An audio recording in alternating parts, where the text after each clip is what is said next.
Robotic surgery চিকিৎসা জগতে পরিচিত হলেও সাধারণ মানুষের কিন্তু এখনও এই বিষয়ে খুব একটা স্বচ্ছ ধারণা নেই। এখনও পর্যন্ত গোটা দেশের 12-13টি হাসপাতাল এই প্রযুক্তি ব্যবহার করে। এ রাজ্যে কলকাতার 2টি সংস্থা এই বিশেষ চিকিৎসার ব্যবস্থার সাহায্য নেয়। এবার দুর্গাপুরের হেলথ ওয়ার্ল্ড হাসপাতাল তাদের আসানসোলের নবনির্মিত হাসপাতালে এই প্রযুক্তির ব্যবহার শুরু করলো। বুধবার এক সাংবাদিক সম্মেলনে এই কথা ঘোষণা করলেন হাসপাতালের অন্যতম কর্ণধার বিশিষ্ট চিকিৎসক ডক্টর অরুণাংশু গাঙ্গুলি।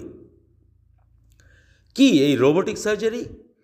এতদিন পর্যন্ত শল্য চিকিৎসকেরা যে অস্ত্রোপচার নিজে হাতে করতেন, এবার সেই অস্ত্রোপচার করবে রোবট। তাহলে কি ডাক্তারদের কোনো ভূমিকা থাকবে না? অবশ্যই থাকবে। ম্যান বিহাইন্ড দ্য মেশিনই আসল। তবে হাতে অস্ত্রোপচারে কিছু সীমাবদ্ধতা আছে যা মেশিন অনায়াসে করতে পারবে। প্রযুক্তির উন্নতিকে ব্যবহার করা হচ্ছে, জানাচ্ছেন doctor Arunanshu Ganguly. Every machine is not important. It is the man behind the machine who is everything. Machines গুলো এসছে কেন? আমাদের হাতগুলো কিছু লিমিটেশনস আছে। মানে যেমন ধরুন আপনি একটা ছোট্ট ফুটো দিয়ে কাজটা করছেন, তো এবার এই ছোট ফুটো দিয়ে তো আঙুল ঢুকবে না। তো সেখানে আমরা প্রথম নিয়ে এলাম ল্যাপারোস্কোপি।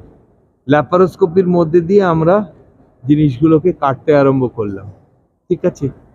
এবার এতটুকুর মধ্যে হ্যান্ড মুভমেন্ট ঠিক মতো হয় না অনেক সময়।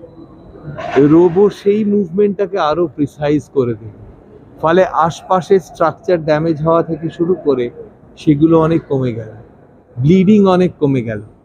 যে ব্লিডিং আগে বেশি হতো, কেননা এই রোবোগুলোর যে ইকুইপমেন্ট, সেই ইকুইপমেন্টগুলোর মধ্যে অটো ব্লিডিং ক্লোজার আছে। টেকনোলজি যত অ্যাডভান্স করছে, টেকনোলজিকে আমরা কাজে লাগাচ্ছি। আপাতত আসানসোল হেলথ ওয়ার্ল্ড হাসপাতালে যে বিষয়গুলির উপর রোবোটিক অস্ত্রোপচার হবে তা হল হৃদয়জনিত সমস্যা, কিডনি, স্ত্রীরোগ, পেট ও মস্তিষ্ক ও ঘাড়ের সমস্যা। দেশীয় সংস্থার এই বিশেষ রোবটই এবার নিখুঁত অস্ত্রোপচার করবে, যাতে রক্তপাতের সম্ভাবনা কমবে, ব্যথা কম হবে ও সংক্রমণের সম্ভাবনা অনেকটাই কমবে। প্রথম যে রোবো এসছিল সেটা সবাই জানেন, দা ভিঞ্চির রোবো।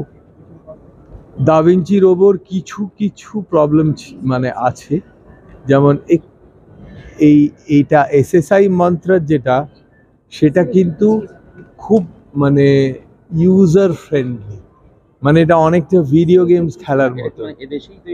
এই এসএসআই মন্ত্র কিন্তু ইন্ডিয়ান প্রোডাক্ট, এবং শুধু ইন্ডিয়ান প্রোডাক্ট বলে ভুল হবে, এটা হুহু করে ভারতবর্ষে এবং বিদেশে স্প্রেড করছে because of its user friendliness. যেমন ধরুন আগে আপনার একটা হার্টের প্রবলেম হলে আমার কাছে কি ছিল, একটা ইসিজি ছিল, আর বাদবাকিটা আমরা চিন্তা করে কানে শুনে করতাম।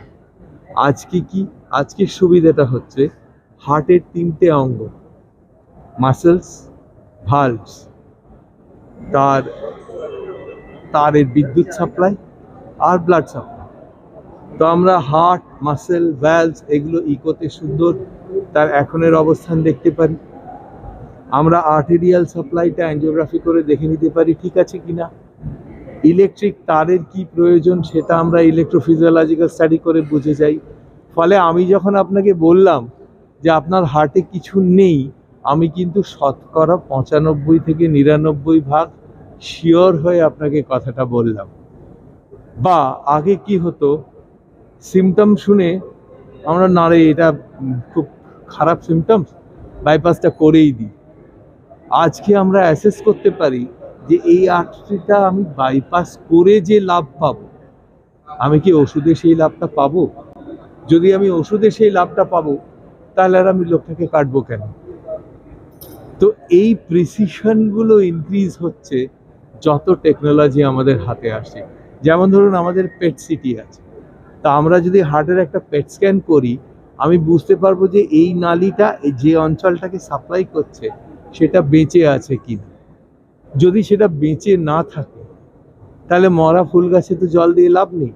তাহলে আমি যদি সেই আর্টারিটার অ্যাঞ্জিওপ্লাস্টি করি বা বাইপাস করি, আমি লোকটার 2 লাখ টাকা খরচা করালাম ঠিক, কিন্তু তাতে লাভের লাভ কিছু হবে না। কারণ অন্যান্য পোর্শন অফ দ্য মাসেল দিয়েই তাকে বেঁচে থাকতে হবে, ওষুধ দিয়ে তাকে মানে তার শক্তিটা বাড়িয়ে। তো ইন দিস সিচুয়েশন আমরা কি করি, আমরা বলি কিছু লাগবে না, মেডিসিন সব। এই প্রিসিশনটা কিন্তু আজ থেকে 10 বছর আগে আমরা যখন স্টুডেন্ট ছিলাম, মানে তারপরে 10 বছর অবধি আমরা কিন্তু এই জায়গাটা আমাদের শুধু ক্লিনিক্যাল অ্যাকুমেনে চলতে হয়েছে। আজকে এই বিভিন্ন টেকনোলজি আমাদের এই সাপোর্টগুলো দিচ্ছে।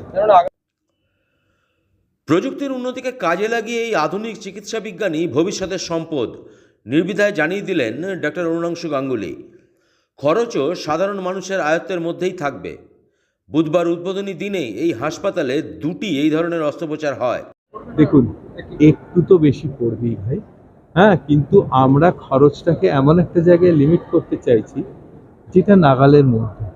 আপনাকে একটা কথা বলি, একটা নর্মাল গল ব্লাডার কিন্তু আজকের দিনে দিল্লিতে করান 2 লক্ষ টাকা খরচা করে। আমাদের এখানে কিন্তু সেটা 50-60-60-এর মধ্যে হয়। আমরা যেন ধরেই নিয়েছি যে এটাই এটার রেটটা কিন্তু এটা নয়, এটা মাছ সাবসিডাইজ।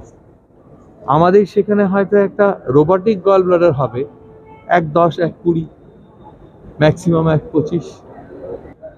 এর সাথে কিন্তু যারা করবেন তারা কেবিনে থাকবে, আপনি কেবিনের চার্জেসটা তার মধ্যে ইনক্লুডেড, নট জেনারেল ওয়ার্ড।